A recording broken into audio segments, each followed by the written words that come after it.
In the grand halls of the Quartermaine mansion, where generations of Port Charles's most influential family have schemed and celebrated, a revelation threatens to shatter their legacy forever. As the reading of Monica Quartermaine's will approaches, no one suspects the shock that's about to unfold, least of all Tracy Quartermaine, the sharp-tongued matriarch who has spent her life guarding the family's fortune. The room grows tense as Alexis Davis prepares to read Monica's final wishes.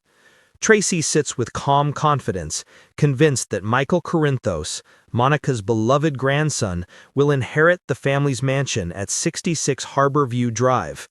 Monica had always cherished Michael, and Tracy has long argued he represents the family's future. But Alexis's voice cuts through the silence with words that leave everyone breathless. And as for the remainder of my estate, including the property at 66 Harborview Drive, I leave it all to my sister of the heart, Miss Veronica Bard. Gasps echo around the room.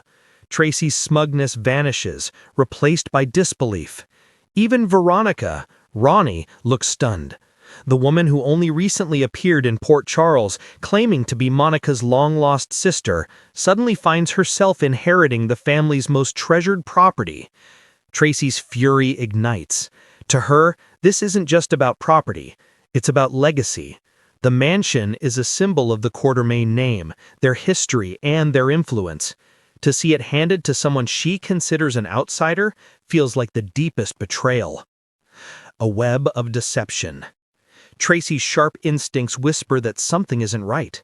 She recalls how Martin Gray, the crafty attorney, was the one who unearthed the letter proving Ronnie's existence, and the one who made the mysterious call that brought her to town. Could this entire situation be Martin's scheme? Determined to uncover the truth, Tracy reluctantly joins forces with Martin himself. Their uneasy alliance, born of necessity, not trust, sets off a tense investigation. They comb through the will, examine Monica's medical records, and question hospital staff. Their persistence pays off. Inconsistencies leap out. The ink doesn't match other documents, the signature lacks Monica's familiar hand, and the date of signing coincides with a time she was heavily sedated. The evidence points to one conclusion: the will is a forgery. The family showdown. Tracy calls an emergency meeting at the mansion. With Martin at her side, she presents their findings: the forensic proof, medical testimony, and records that dismantled the false will. Shock turns to outrage as the Quartermaines realize they've been deceived. Ronnie, once seen as an innocent surprise in their family story, now appears complicit. Her claims of ignorance are drowned out by the family's anger. Tracy paints her as an opportunist who exploited Monica's passing to seize a fortune. Isolated and accused, Ronnie pleads her case, but the family's judgment is swift.